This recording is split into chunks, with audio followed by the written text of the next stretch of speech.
देख रहे हैं मनी गुरु और आपके साथ मैं हूं शिल्पा। रिटायरमेंट की प्लानिंग करना आपके लिए ज़रूरी क्यों है, हम आपको बताएंगे कि किस उम्र में रिटायरमेंट की प्लानिंग शुरू करें जिससे आपकी ज़िंदगी आराम से कट सके। साथ ही कैसे करें रिटायरमेंट की प्लानिंग, किन स्कीम्स में निवेश से होगा आपको फ़ायदा, रिटायरमेंट तक कैसे हासिल कर सकते हैं 1 करोड़ फंड का लक्ष्य। यही बताने के लिए हमारे साथ जुड़े हैं जाने माने फाइनेंशियल प्लानर तनवीर आलम। तनवीर, बहुत स्वागत है आपका मनी गुरु में। तनवीर, अक्सर लोग जब रिटायर होते हैं तभी शायद अपने रिटायरमेंट की प्लानिंग, उनको लगता है कि अब फंड्स कहाँ से जुटाएं, लेकिन पहले प्लानिंग करना क्यों ज़रूरी होता है? ओके, अगर आप पहले से प्लानिंग करते हैं तो बेसिकली आप डिसाइड ये कर पाते हैं कि आपको कितनी रकम चाहिए आप जब रिटायर्ड होंगे। दूसरी बात है कि हमारे इन्वेस्टमेंट में एक पहले कहावत है कि पावर ऑफ कंपाउंडिंग आपके फेवर में काम करता है यदि आप बहुत पहले से निवेश कर रहे हो। फॉर एग्ज़ाम्पल, आप मान लीजिए कि अगर आपने 5,000 रुपये प्रति माह निवेश किया है जी, और वो 5,000 रुपये आपने इन्वेस्ट किया है 15% रिटर्न में, और उसने आपने सिर्फ 10 साल के लिए इन्वेस्ट किया तो आपका पूंजी बढ़ के 13 लाख रुपये हो जाएगा। लेकिन आपने अगर 20 साल के लिए किया है तो वही रकम करीब आपको 75-76 लाख रुपये मिलेगा। तो अब लंबी समय होने के कारण क्या होता है कि आपकी इन्वेस्टमेंट बहुत सही तरीके से ग्रो करती है और आपको एक बहुत भारी भरकम रकम मिल जाता है रिटायरमेंट में। तो समय से पहले, यानी कि जब आप यंग एज में होते हैं तभी से आपका ये कहना है कि तभी से रिटायरमेंट की प्लानिंग कर लेना बहुत ज़्यादा फायदेमंद होता है? बल्कि मैं तो ये कहूँगा कि आप जब पहले आपकी जॉब लगे और अगर आप उस समय से निवेश करना चाहें तो आप जब रिटायर्ड होंगे तो आपको बहुत ही अच्छा रकम जो है रिटायरमेंट के लिए इकट्ठा हो पाएगा। क्योंकि ये ज़रूरी क्यों है बेसिकली क्योंकि हमारे पास जो है रिटायरमेंट के बाद बहुत लंबा समय रहता है जब हमारी कोई एक्टिव इनकम नहीं रहती है, हम उस पैसिव इनकम में जीना पड़ता है। तो इसी वजह से जितनी जल्दी रिटायरमेंट की तैयारी करेंगे तो हम उस समय बहुत कॉन्फिडेंटली आप रिटायर्ड होंगे और आराम से ज़िंदगी जी। तनवीर, ये बताइए कि रिटायरमेंट तक कितनी रकम की ज़रूरत हो सकती है, क्योंकि तमाम खर्चे होते हैं, मेडिकल का भी खर्चा होता है, बाकी ज़रूरी खर्चे भी होते हैं, तो उस लिहाज से देखा जाए तो कितनी रकम की ज़रूरत हो सकती है, कितना कॉर्पस इकट्ठा करना होता है? देखिए, रिटायरमेंट हर इंसान के अलग अलग होती है, क्योंकि अगर आपकी मंथली अगर रिक्वायरमेंट अगर मान लीजिए आज के दिन लाख रुपए है तो उसके हिसाब से आपको हो सकता है कि 3-4 करोड़ रुपए की रिटायरमेंट कॉर्पस लगेगी। लेकिन आपकी अगर लाइफस्टाइल बहुत अधिक है तो उस लाइफस्टाइल पे भी डिपेंड करता है कि किस तरह की लाइफस्टाइल है। आप मान लीजिए आप करंटली आप 2 लाख रुपये प्रति माह अगर आप स्पेंड कर रहे हैं, आपकी एक्सपेंस है, तो आपको उस समय हो सकता है 7-8 करोड़ रुपए कॉर्पस की रिक्वायरमेंट होगी। तो ये आपके लाइफस्टाइल पे निर्भर करता है और किस तरह की लाइफस्टाइल आप जीना चाहते हैं। और रिटायरमेंट पोर्टफोलियो बनाते समय कितना निवेश सही रहेगा जिससे कि रिटायरमेंट के बाद अच्छी रकम मिल सके? देखिए, क्या होता है कि आप अगर रिटायरमेंट के लिए प्लानिंग कर रहे हैं, और ज़्यादातर क्या रिटायरमेंट की प्लानिंग होती है लंबे समय के लिए। अगर थोड़ी देर से भी स्टार्ट किया एट 40 तब भी आपके साथ 20 साल का समय रहता है। तो क्या होता है, इस लंबे समय के लिए अगर आप निवेश कर रहे हैं तो आपके लिए बेस्ट होता है कि आप ये किसी इक्विटी म्यूचुअल फंड के तहत निवेश करें। इनफैक्ट मैंने एक हाल फिलहाल में कुछ फंड स्टडी किया था, जो फंड जिसने अपने 20 साल कंप्लीट किए हैं। एक बैलेंस फंड है, HDFC balance fund, prudence fund कहते हैं, उसने 20 साल मुकम्मल किया है अभी जी।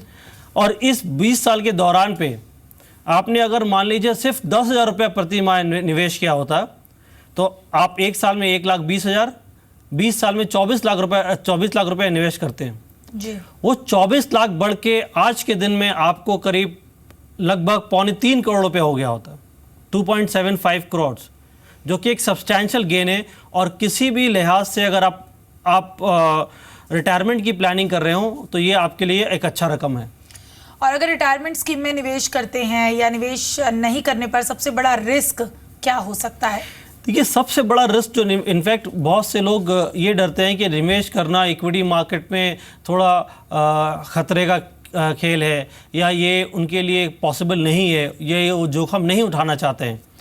लेकिन दर्शकों से मैं यही निवेश ये सलाह दूंगा कि आप अगर किसी भी समय इक्विटी मार्केट में निवेश करते हैं और उस निवेश की अवधि 10 साल से ज़्यादा है, तो किसी भी 10 साल पीरियड में हिस्टोरिकली इक्विटी मार्केट ने नेगेटिव रिटर्न नहीं दिया, बल्कि आपकी जो रिटर्न्स है वो मल्टीप्लाई हुई हैं।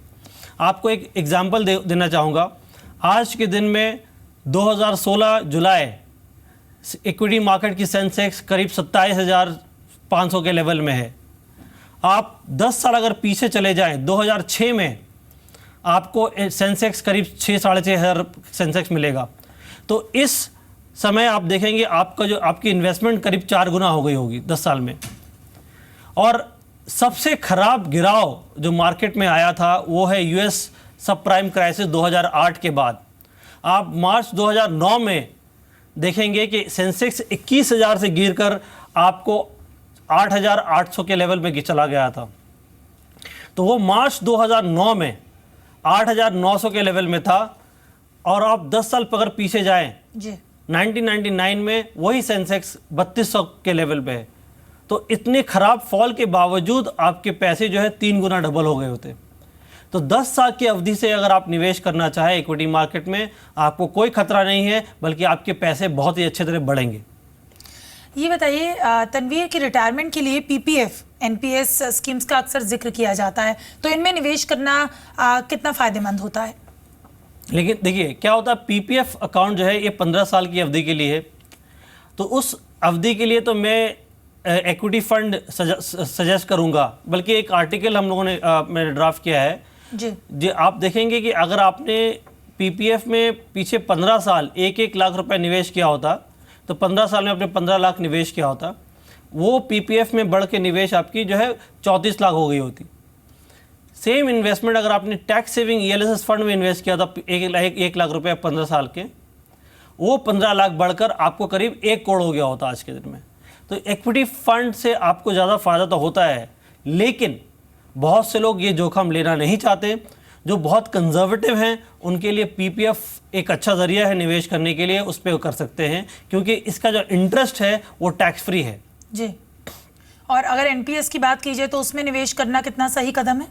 एनपीएस देखिए एक डिसिप्लिन के अलावा मेरे ख्याल से कुछ और नहीं है। ये मार्केट लिंक्ड वो भी है जो नॉर्मल ईएलएसएस या इक्विटी फंड होते हैं, लेकिन एनपीएस की एक बहुत मेजर ड्रॉबैक है ये कि एनपीएस में जब आप निवेश करते हैं तो आपको 40% मनी जो है टैक्स फ्री मिलता है। बाकी जो एन्युटी आप लेते हैं खरीदते हैं वो एन्युटी पूरी टैक्सेबल होती है 60%, जो कि मेरे हिसाब से एक फ़ायदा का सौदा नहीं है। तो इससे बेहतर है कि आप किसी इक्विटी फंड के ज़रिए निवेश करें, क्योंकि मार्केट रिस्क के जब आपकी तुलना करते हैं एक एनपीएस की मार्केट रिस्क और एक इक्विटी म्यूचुअल फंड की मार्केट रिस्क या बैलेंस फंड की मार्केट रिस्क सेम है जी।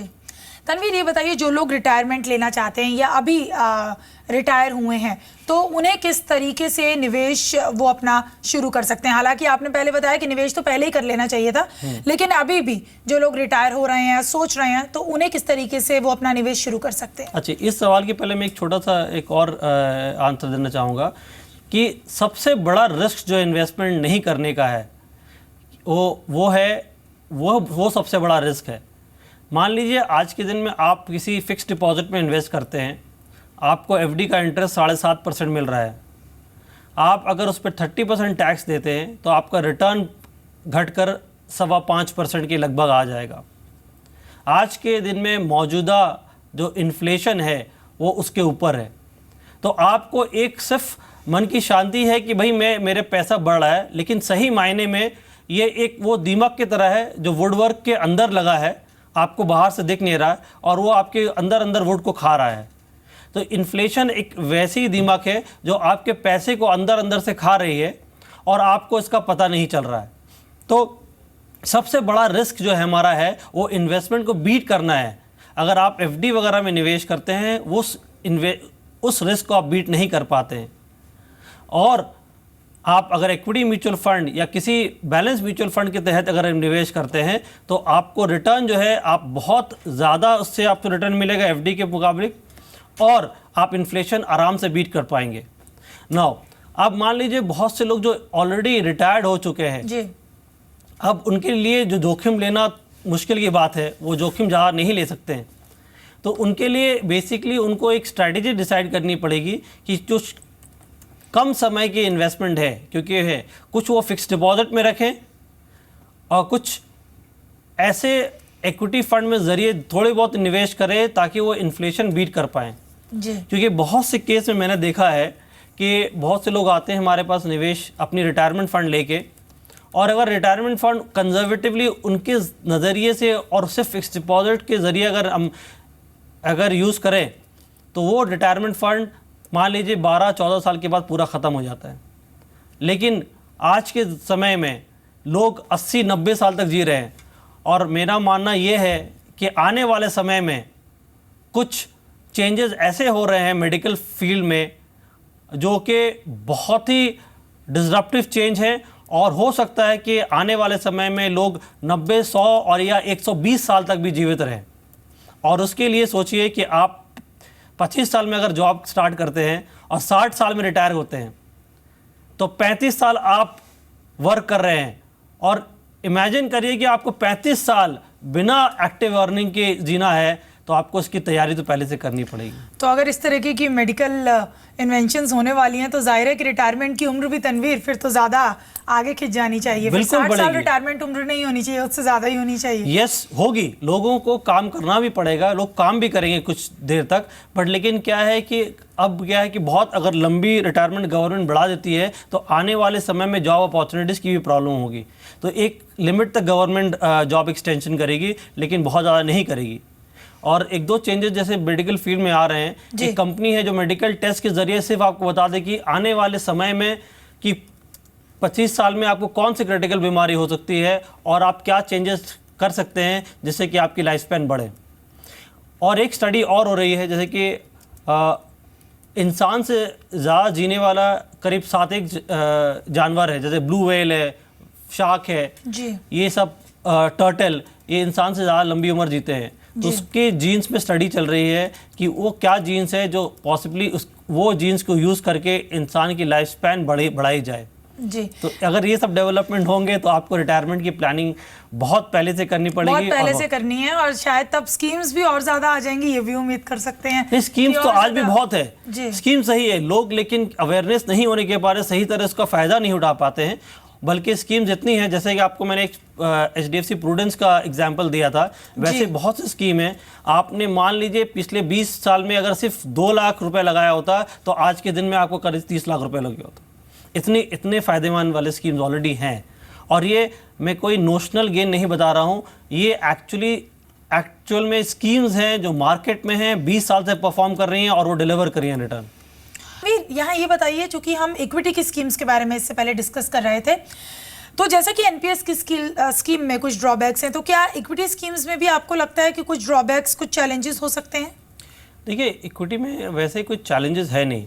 इक्विटी में चैलेंजेस कब आती है? अगर इक्विटी म्यूचुअल फंड या इक्विटी मार्केट में आप कम समय के लिए निवेश करते हैं तब चैलेंजेस आ सकते हैं। जी। मान लीजिए आपने इक्विटी फंड में अगर किसी 1 साल की टाइम होराइजन के लिए इन्वेस्ट किया है, तब आपके पास सिर्फ 60% प्रोबेबिलिटी है कि आप पैसा अर्न कर पाएंगे उस मार्केट से। लेकिन आपने जैसे जैसे अवधि बढ़ाया, प्रोबेबिलिटी जो है इक्विटी मार्केट से 3 साल के निवेश के लिए वो बढ़ के 60% से 70% हो जाता है। और 10 साल की अवधि में देखा गया है कि इक्विटी मार्केट से कभी लॉस नहीं होता है। तो अगर इक्विटी फंड या इक्विटी मार्केट को सही तरीके से अगर इस्तेमाल करें आप निवेश करने के लिए, तो ये आपके रिटायरमेंट कॉर्पस या बल्कि और भी गोल्स बहुत आसानी से कंप्लीट कर पाएगा। लेकिन अगर आप इसमें ट्रेड करना चाहें या शॉर्ट टर्म इन्वेस्टमेंट करना चाहें इक्विटी मार्केट में, तो वो बहुत रिस्की साबित होता है। मेरी सलाह रहेगी कि आप ये बिल्कुल भी ना करें। और अगर कोई 55 साल में, मान लीजिए 55 साल की उम्र में वो सोचता है कि उसको कोई रिटायरमेंट के लिए अपनी प्लानिंग करनी चाहिए, तो उसको किस तरीके से प्लानिंग उस उम्र के पड़ाव पर करे, और साथ ही साथ अगर वो तब इक्विटी स्कीम्स लेना चाहता है तो उसको किसी तरीके की दिक्कत आ सकती है? देखिए, अगर वो सिर्फ 55 साल का ऑलरेडी हो गए हैं एंड रिटायरमेंट स्टार्ट की है, उनकी 5 साल की अवधि बची है, तो उसके लिए उस केस में मैं यही सलाह दूंगा कि वो बैलेंस फंड का यूज़ करें, इक्विटी फंड में डायरेक्टली ना जाए। क्योंकि क्या होता है कि 5 साल के टाइम होराइजन में अगर आप इक्विटी म्यूचुअल फंड में निवेश करते हैं, आपके पास 85% प्रोबेबिलिटी है, 85% ऑफ द टाइम आप पैसा बना पाएंगे, लेकिन 15% समय वो रिस्क होता है कि आपको हो सकता है लॉस हो जाए। लेकिन क्योंकि रिटायरमेंट एक बहुत ही इंपॉर्टेंट गोल है और मैं नहीं चाहूँगा कि रिटायरमेंट के समय उनको किसी तरह की प्रॉब्लम हो, तो मेरी ये सलाह रहेगी कि वो अगर 55 ईयर्स के हैं तो वो बैलेंस फंड के ज़रिए निवेश करें, और जब 60 हो जाए तो वो अपना ये पूंजी लेके फिर वो प्लान करें कि वो किस तरह डिस्ट्रीब्यूट करेंगे अपनी इन्वेस्टमेंट्स को। जी, हम मेडिकल खर्चों की यहाँ पर बात कर रहे हैं। जब आप जॉब में होते हैं तनवीर, तो शायद इतना मुश्किल आपको नहीं लगता है अपनी मेडिकल खर्चों को उठाना, but once you retire from your job, तो उस वक्त अपने मेडिकल एक्सपेंसेस के लिए क्या किसी तरीके की कोई स्कीम होती है जिसमें आप निवेश कर सकते हैं ताकि आपके मेडिकल खर्चे आप पे बोझ ना बने? इनफैक्ट आज सुबह मेरे एक क्लाइंट का फ़ोन आया था, उसकी किसी सीनियर फैमिली मेम्बर को he got diagnose with cancer. Okay, तो अब उनके पास सिर्फ एक 5 लाख का इंश्योरेंस था, तो वो कह रहे कि और अब इस केस में इंश्योरेंस मिलेगा, तो जाहिर से बात उनको इंश्योरेंस नहीं मिलेगा इस केस में। लेकिन मेरी ये एडवाइस रहेगी कि आप देखिए, रिटायरमेंट प्लानिंग जब करते हैं तो साथ में मेडिकल इंश्योरेंस की प्लानिंग ज़रूर करें, क्योंकि मैक्सिमम डेंट आपको उस समय मेडिकल या हॉस्पिटलाइजेशन बिल के से आने वाला है। और मैंने एक छोटी सी एनालिसिस की है कि अब मान लीजिए आप अगर 35-40 ईयर के हैं, अगर आपको 25 लाख का इंश्योरेंस भी चाहिए तो आपको मुश्किल से 15-20 हज़ार में आपको मिल जाएगा। और आने वाले आप 30 साल तक भी अगर आप 15,000 रुपये देते हैं तो मैक्सिमम 4.5 लाख का प्रीमियम है, और उस 4.5 लाख प्रीमियम में आप टैक्स रिबेट भी आपको हासिल होगी, आप बेसिकली अर्न कर पाएंगे टैक्स रिबेट। तो एक्चुअली देखा जाए आपका नेट आउटगो जो है मुश्किल से 3 लाख रुपया होगा। लेकिन आपको अगर आपके पास 25-30 लाख की पॉलिसी अगर उस वक्त है, तो किसी भी मेडिकल हॉस्पिटलाइजेशन को मीट करने के लिए वो काफ़ी है। और मेडिकल इन्फ्लेशन जो है बहुत तेज़ी से बढ़ रहा है, इनफैक्ट अपवर्ड ऑफ 10-12%। कहने का मतलब है अगर आज किसी सर्जरी आपको 2.5 लाख की पड़ रही है तो 6 साल के बाद वो 5 लाख की होगी, 12 साल के बाद वो 10 लाख की हो जाएगी, और 15 साल के बाद वो आपको 20 लाख की हो जाएगी। तो इसी हिसाब से आप प्लानिंग करिए कि आपके रिटायरमेंट समय के समय जब हो, आपके पास ज़्यादा से ज़्यादा मेडिकल इंश्योरेंस या हॉस्पिटलाइजेशन इंश्योरेंस हो, क्योंकि उस समय आपकी कंपनी ज़्यादातर अगर पीएसयू में नहीं है या प्राइवेट सेक्टर में है तो आपकी कंपनी की पॉलिसी आपकी कोई काम की नहीं है, क्योंकि आप वो उस वक्त जॉब में नहीं होंगे। जी, और जब हम अपनी रिटायरमेंट की प्लानिंग करते हैं, चाहे वो किसी भी उम्र में हम शुरू कर रहे हैं, तो किन बातों का हमें ध्यान रखना चाहिए किसी भी स्कीम में निवेश करने से पहले? किन बातों का जो फाइनेंशियल एडवाइज़र है उससे किस तरीके के सवाल पूछ सकते हैं जिससे कि आने वाले समय में जो रिटर्न हमें मिल रहा है, हमें उस चीज़ का कॉन्फिडेंस हो कि वो हमारे रिटायरमेंट के खर्चों को पूरा कर देगा? देखिए, क्या है कि आप किसी भी प्रोडक्ट में निवेश करें, उसकी पूरी जानकारी लें। जी, उससे पहले ये पूछे ये रिटर्न डिलीवर कैसे करेगा, रिटर्न कैसे आएगी, और इसमें रिस्क क्या है, और ये फंड मैनेजर या आप एडवाइज़र या आप इस रिस्क को कैसे मैनेज करोगे। जी, ये बहुत अहम सवाल है, आप हर एडवाइज़र ज़रूर पूछें। उस एडवाइज़र की काबिलियत होनी चाहिए कि वो आपको इस रिस्क से आपको हैंडल करके आपको आराम से इस रिस्क के पीरियड से आपको बाहर निकाल पाए। दूसरी बात यह है कि आप अगर लंबे समय के लिए हैं तो ग्रोथ एसेट बोलते हैं, जैसे कि इक्विटी या बैलेंस फंड का यूज़ करें। लेकिन आपके पास समय कम है या आपको रेगुलर इनकम चाहिए, तब आप जैसे डेट फंड है या बॉन्ड फंड है या इनकम फंड है, इसका इस्तेमाल करें। इक्विटी फंड का इस्तेमाल शॉर्ट टाइम के लिए नहीं करें। जी, तो चलिए, तमाम तरीके की एडवाइस आपने दी और खास करके स्कीम में निवेश करना फ़ायदेमंद रहेगा रिटायरमेंट के बाद। तनवीर, आपका बहुत बहुत शुक्रिया। तो रिटायरमेंट का प्लान कर रहे हैं और रिटायरमेंट के बाद किस तरीके से पैसा इकट्ठा करना है और कौन सी स्कीम जिसके लिए हेल्पफुल हो सकती हैं, ये सभी बातें आज मनी गुरु में आपने जानी, और उम्मीद यही करते हैं कि अब आप रिटायरमेंट की प्लानिंग सही वक्त पे ज़रूर शुरू कर देंगे। तो फिलहाल इस खास पेशकश में इतना ही, दीजिए इजाज़त, नमस्कार।